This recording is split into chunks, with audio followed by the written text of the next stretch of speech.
I came back from a business trip to my parents' house, but the locks were changed. We gave your room to your cousin, Dad shouted, so I left. But when he stole their money. The business trip had been long and tiring, and frankly, I was glad to be going home.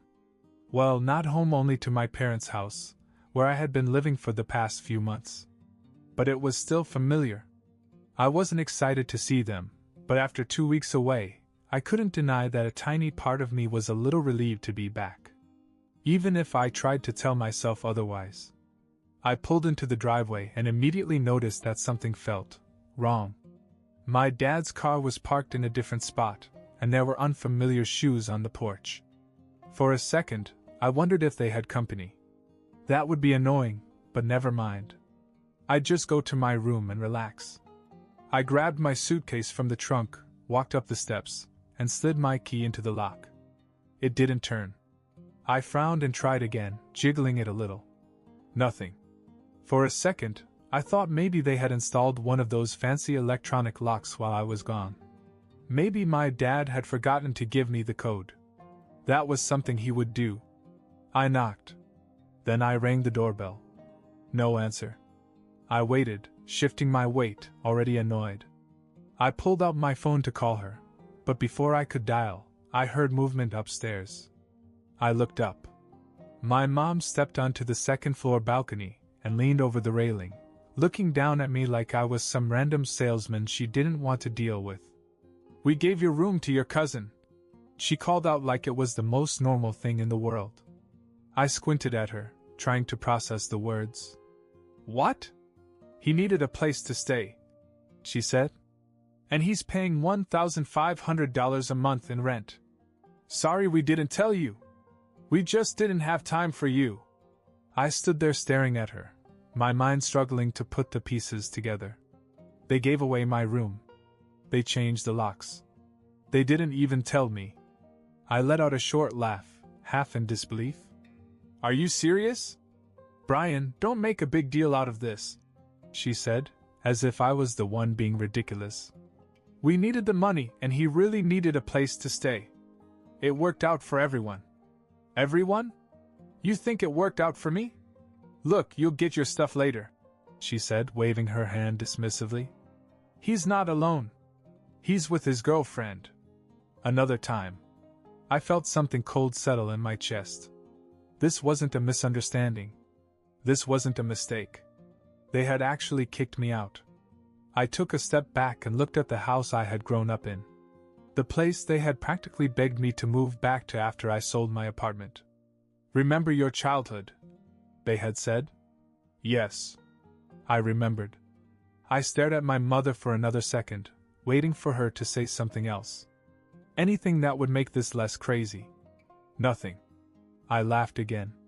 Not because it was funny, but because it was so stupid that I didn't know how else to react. "All right," I muttered under my breath. "All right." I turned and walked back to my car. I could have gone to a friend's house, but I didn't want to explain why I suddenly had nowhere to go. So I drove to the nearest hotel, checked in, and sat on the bed staring at the ceiling. Somehow I still felt surprised. And that was the stupidest thing of all. I spent the rest of the night in the hotel, alternating between being angry and just numb. It wasn't even the fact that they threw me out. It was the way they did it, like I was some stranger who had overstayed his welcome. Like I was just an inconvenience they forgot to mention before replacing me with my cousin. I wasn't close to him. I never had been. We grew up together, but I never liked him. He was the kind of guy who always found an angle, always looking for the easiest way to get ahead, even if it meant screwing people over. The fact that he, of all people, was now in my old room, paying my parents for it like they were some kind of landlords, made my skin crawl. I stared at the ceiling for a long time before I pulled out my phone and dialed his number. He answered after a few rings. "Yeah?" I let the silence linger for a second. "What's going on?"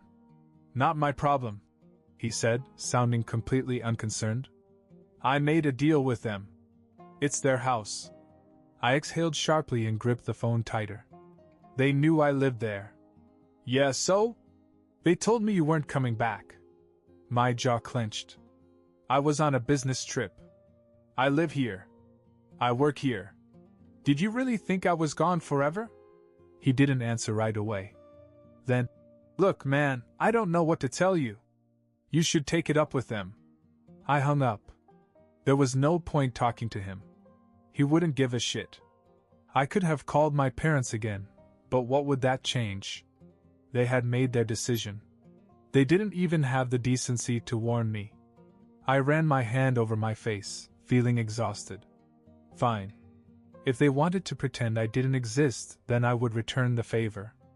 I wasn't going to beg to stay in my own parents' house. For the next few days, I focused on work. I extended my stay at the hotel and pretended it wasn't a big deal. I told myself I didn't care. I told myself it was probably for the best. Then, 2 weeks later, my father called. I almost didn't answer, but curiosity got the better of me. The second I answered, his voice came through, tense and desperate. Brian, you need to come over. I raised an eyebrow, already irritated. Why? He robbed us. I sat up straighter. What? Your cousin? He stole everything. $40,000. He took the money out of the safe and disappeared. I blinked. For a second, I thought I had misheard him. 40,000? Yes. I don't know what to do. He's not answering his phone, he just took off in the middle of the night. I started to laugh. I couldn't help it. I had to catch my breath. You left 40 grand in cash sitting around? And I laughed again. You should have put it in a visible place. Maybe left a neon sign. This isn't funny, Brian, my dad snapped. We have to find it. I shook my head, still grinning. Unbelievable. They kicked me out because of him. And now he was robbing them blind. I leaned back against the hotel bed, still grinning, as my father continued to ramble on about how they didn't know what to do. The irony of the situation was so perfect it almost felt staged. You really left 40 grand lying around? I asked again, still trying to wrap my head around it. It was in the book, he snapped, as if that explained everything. The book. I knew exactly what he meant. My parents had this old hardcover dictionary in their room with the middle cut out, stuffed with cash like a cartoon safe. They used to joke about it when I was younger, saying it was their rainy day fund, in case something happened. Well, something did happen. And let me guess, I said, rubbing my temples. You didn't bother to check his background before you let him move in? Didn't think to, I don't know, not give him full access to everything? Brian, this isn't the time for this, my dad snapped. We need to find him. Can you help or not? I sighed and shook my head. Why are you calling me? Call the police. We did, he said. They told us to wait. Of course they did. The cops weren't going to launch a citywide manhunt over a family dispute. As far as they were concerned, this was just another case of bad choices, bad consequences. So what do you want from me? You know people, he said. Serious people. I raised an eyebrow. Oh, now you need me? Brian Dash. I sighed. Fine. I'll be there in 20. I pulled up to the house, and the moment I stepped inside, the place felt different. Like the energy had shifted. My mom was pacing the living room, clutching her cell phone like it held the answers to all her problems. My dad was at the dining room table, flipping through the empty book like maybe the money would magically reappear if he just looked hard enough. They both looked up as I walked in. He's not answering his phone, my mom said right away. I've tried his friends, his girlfriend, even his old job, nothing. I snorted. Yeah, because he's gone. He's not sitting around waiting for you to track him down. My dad ran his hand over his face. We don't understand why he would do that. I stared at him. Are you serious? They actually looked confused. Like this was some big mystery. You barely know him, I said. You just assumed he was trustworthy because he's family? He needed a place to stay. My mother insisted. And you needed money. I shot back. You were so excited about the extra $1,500 a month that you didn't think about who you were letting into your house. Silence. I exhaled and shook my head. Whatever. Here's what we'll do. I pulled out my phone and called someone who actually knew how to find people. His name was Nate, and he owed me a favor. He didn't ask any questions, just told me to send over everything I had on my cousin's phone number, social media, everything. I sent what little I knew, then sat back and waited. 2 hours later, Nate called me back. Got a lead, he said. He's still in town. Probably thinks you guys aren't going after him. I'll text you the address. I grinned. Appreciate it.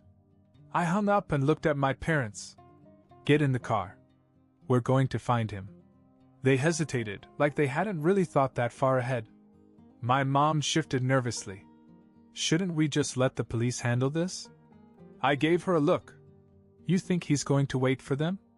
If you want your money back, we have to go now. My dad nodded and grabbed his keys. Let's go. I smiled to myself. This was going to be interesting. The drive to the address Nate had sent was dead silent. My dad gripped the steering wheel so tightly that his knuckles were white, and my mom just kept looking out the window like she wanted to disappear. I, on the other hand, was calm. Maybe even a little amused. They had kicked me out like I was nothing, replaced me with him, and now here we were, hunting him down like some low-rent bounty hunter. Poetic. We pulled up to a rundown apartment complex on the edge of town. The kind of place where porch lights flickered and the parking lot was full of dented sedans. It made sense. My cousin was always good at looking like he had money without actually having any. Nate was already there, leaning against his car, looking bored. He's inside, he said as we got out. 3rd floor, apartment 3C. Anyone with him? I asked. Saw him and his girl come in an hour ago. No movement since. My dad started for the door, but I put a hand on his shoulder. You got a plan here, or are you just going to barge in and hope he hands over 40 grand? He hesitated. That's what I thought. I turned to Nate. You got people coming? He nodded. Just as backup. But this is your family mess, not mine. Fair enough. I looked at my parents. Stay here. They didn't argue. I took the stairs 2 at a time, heart steady, mind clear. I wasn't nervous. I had dealt with worse people than my cousin. I reached 3C and knocked. No answer. I knocked again, harder. Footsteps. Then his voice, muffled through the door. Who is it? Open up. Silence. Then, Brian? Yes. Open the door. More silence. I could practically hear the gears turning inside his head. Finally, the lock clicked, and the door opened just enough for me to see his face. He looked rough. Bags under his eyes, nervous energy all over him. Like he knew his little payday was about to run out. What do you want? He asked. I pushed the door open and stepped inside before he could stop me. His girlfriend was on the couch, scrolling through her phone like none of this mattered to her. There were shopping bags everywhere, clothes, electronics, luxury crap he definitely didn't need. I looked at him. You know why I'm here. He crossed his arms, trying to act tough. I don't know what you're talking about. I grinned. Really? Then I pulled out my phone, opened a file, and hit play. The security footage.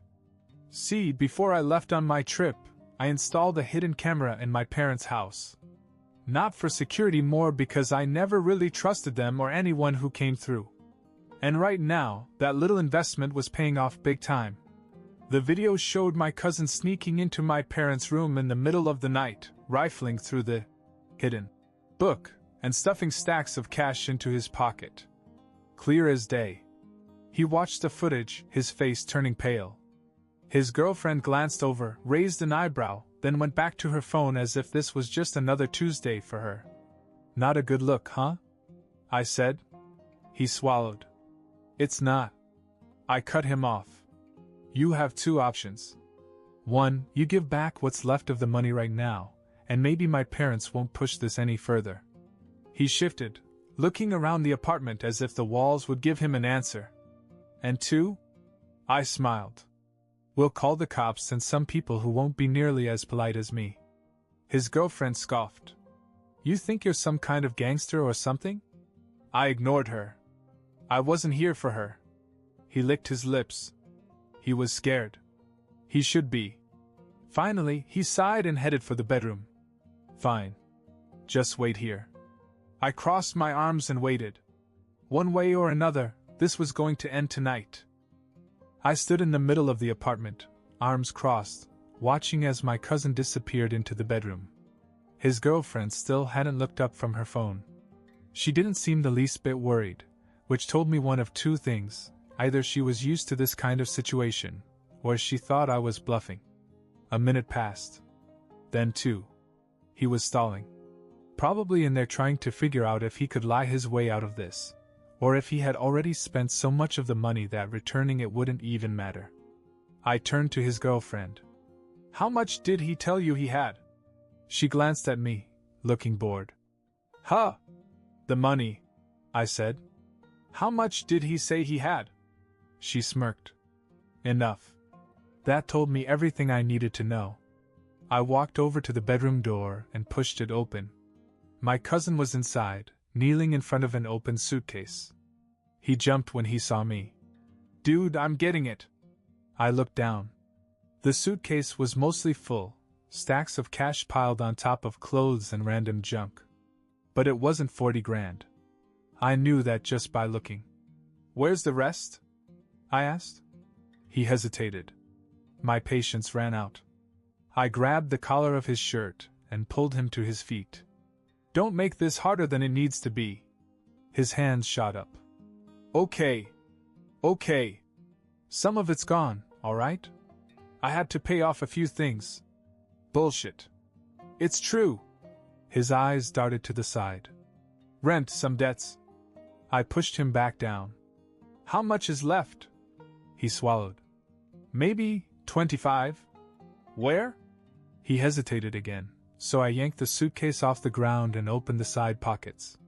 Tucked inside was another 5 grand in neat stacks. That brought it to about 30. I turned to him. Last chance. Where's the rest? He bit his lip, like he was weighing his options. I pulled out my phone. Alright. Guess we'll have to do this the other way. Wait. He held up his hands. Okay. It's in my car. Glove compartment. I kept my eyes on him. If I check and you're lying, we're done talking. He nodded quickly. I swear. I stepped back. Let's go. Outside, my parents were still by the car. My mom wringing her hands like this was so stressful for her. Nate was off to the side, watching everything unfold. When my cousin and I stepped out, my dad straightened. Well, he's got most of it, I said. Some is in his car. My cousin hurried over to the beat-up Honda parked a few spots away and unlocked the door. He opened the glove compartment and pulled out another stack of cash, probably another 5 grand. That brought us to 35. I stared at him. Still short.